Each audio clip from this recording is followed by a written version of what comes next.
So you want to sell your house by yourself. One of the most crucial points to hit is pricing appropriately. Let's talk about some of the things to consider to get a solid price point. When I price a home, I look at homes that are actively for sale, under contract, and recently sold.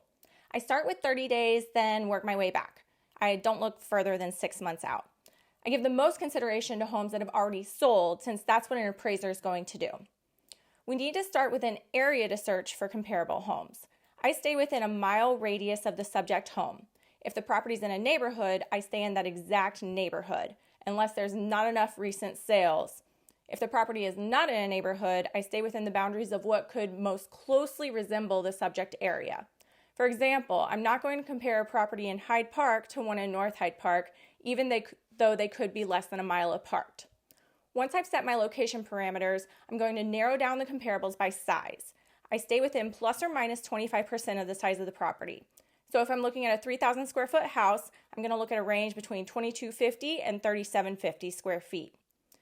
Here's where things start to get a little bit more tricky, trying to make proper adjustments.